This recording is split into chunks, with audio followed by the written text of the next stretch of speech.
Hello YouTube, how you doing darling? My name's Despond the Cynic. Today I want to talk to you about something that's quite somewhat close to me. I'm making this video for all the good people out there, abroad, outside the Philippines, and inside the Philippines, who are considering getting married. So, uh, like a lot of people know, if you want to get married, and if the country you're living at, it's really expensive to get married there. A lot of people would think, oh, let's go to the Philippines and get married there because it's cheaper. Well, I don't really have a problem with that. What I do have a problem is people coming here and getting scammed. My wife is a wedding planner. She's been a wedding planner here for a good long time now, a good few years. She's legit. She does everything right by the book, literally everything right. She's amazing. But for the people who really want to come here and decide, oh, let's come to the Philippines because it's cheaper, please be careful of scams. Uh, this news was back in late end of September, but I really want to make a video on it. I know I'm pretty late. I was busy the last month, but you know what? Better late than never. This video is just a warning for those people who want to come here. Just be careful. The Philippines is an amazing place. It's a lovely place, but like everywhere else, it has a lot of bad people on it. So here's the scoop. I'm gonna show you the video, and then I'm gonna continue talking about it after. This video went viral a month ago of this crying bride. I'm gonna show it to you now.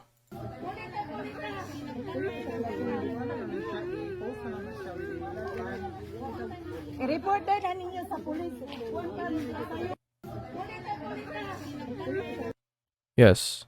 Without context, you don't understand. Maybe you're looking at this beautiful young woman in her very nice wedding dress, thinking, oh, maybe the groom left, or some family problems, or drunk uncle dance on the table and destroyed their wedding cake. Maybe, but no.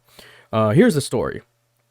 This lovely young woman, this couple, just finished getting married in the church, and a few miles away from the church, they went to a reception, only to find out, they were so happy, only to find out, oh, they were getting inside, and oh, where is everything? We reserved everything. We paid like 65,000 peso for this reception to eat and enjoy this great day with our guests. And they said, no, no one reserved anything, no one booked anything, nothing, nothing, nothing. It's very strange. They were like, "What? What happened? What happened?" Maybe the wedding coordinator made a mistake or stuff like that. So they called him, the wedding coordinator slash host. Hello, hello, hello. Nothing, nothing, nothing. They soon found out they got scammed out of 65,000 peso for the reception. Now, 65,000 peso. If we convert that to dollars, U.S. dollars, that's about uh, um, I think right now $1,000 equals to 50,000 peso. That's probably about $1,200 to $1,400 US. If my conversion rate is correct.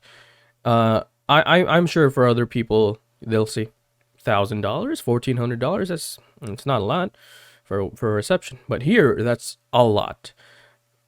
Listen, the minimum wage here is 15 to 20,000 peso, depending on what part of the country you're at. But that's the minimum wage, and majority of the population here are working below minimum wage or even below minimum wage.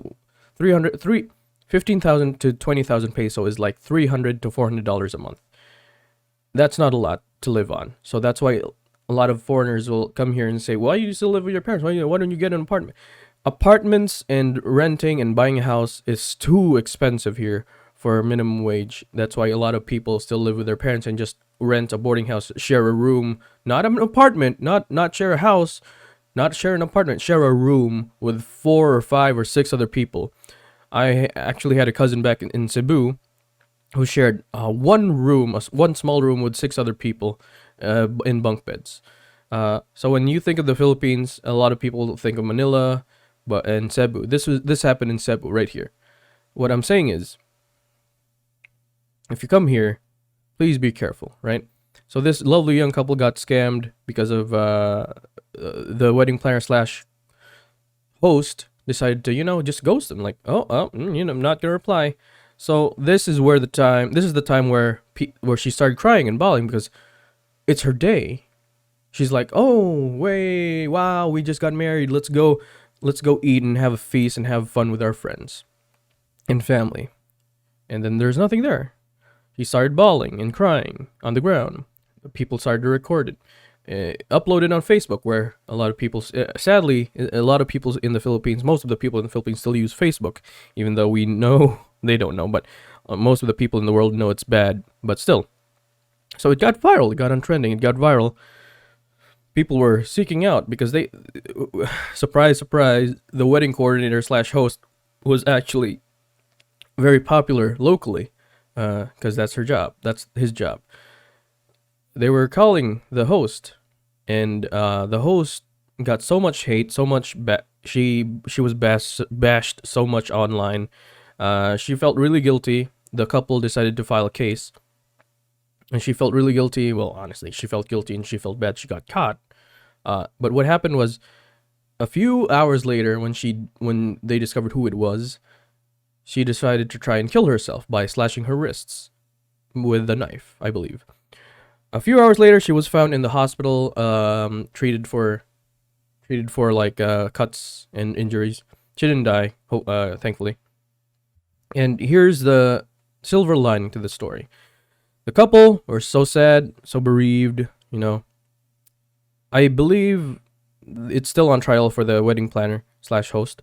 There was this very generous celebrity couple named Neri Naig and Chito Miranda. Chito Miranda, for those people who don't know, is a member of the very popular Pinoy group Parokya ni Edgar. They decided to give some money. I'm not sure how much. It didn't specify. I didn't read it in any news articles how much money they gave. But from what I've read, it said they gave enough money so that the couple could have their dream reception, which is very nice. Overall, in this case, it's a happy ending. Oh, it turned on. Overall, in this case, it's a happy ending, but please, dear God, if you're, this is just some obvious tips, but if you're coming here and you don't know anyone, no, you don't have any contacts, please, for the love of God, if you're dealing with someone, please, even if they say, "Oh, we're friends, oh, just give me this," put everything in writing, get receipts, get their IDs, take photographs of everything. Even if you're a tourist, right? If you're a foreigner coming here, you'll think, "Oh, people are nice, blah blah blah blah." Even locals got scammed. These things happen everywhere. I'm not saying this thing only happens in the Philippines, but holy hell, if this happened at my wedding, I would be fuming, and I would just look for the person who scammed me and just beat him up, because this is unacceptable. Again, this doesn't happen just in the Philippines, but when it does happen, it brings a lot of negative light to the country, even though the country already has a lot of negative light on it right now, especially during the COVID times and the future Olympics next year. So please, please, please, just a quick word to the wise. If you come here, or if you're already living here, you're Filipino, please be careful of who you make deals with. Get receipts. Get everything in writing, in contracts. Get IDs, official IDs. Check them. If you're dealing a lot of money, over 10,000 peso, or even over 5,000 peso, which is $100 here, that's a lot. That's actually a lot. Please, if you're dealing any type of large money to other people here that you're not even sure, you have a gut feeling that you're not sure about them, please, please, please, please record everything. If you have that gut feeling that you're this person's kind of sketchy, I'm not quite sure what this is, if this person's legit, please check them out at the local police station. Just hey, is this ID real? Does this person have any problems? Just good old background check. Just you don't want to get scammed. I know it's a hassle, but if you don't want to lose your money, you need to be extra careful, especially in a country with majority of the people are poor. I'm not saying poor people are bad. I'm just saying those who are in a part of their life where they're desperate for money to survive, they will do anything. So please be careful when you come here. The Philippines is an amazing country, but you just got to be careful when you come here. All right. That's all for today. Hope you guys enjoyed. Please don't get scammed. The world's already miserable as it is. Please be careful out there. Have a good day. I hope you like the video. Like, comment, or sub if you want. If you don't, it's fine with me. And as always, I'll see you guys in the next one. Bye.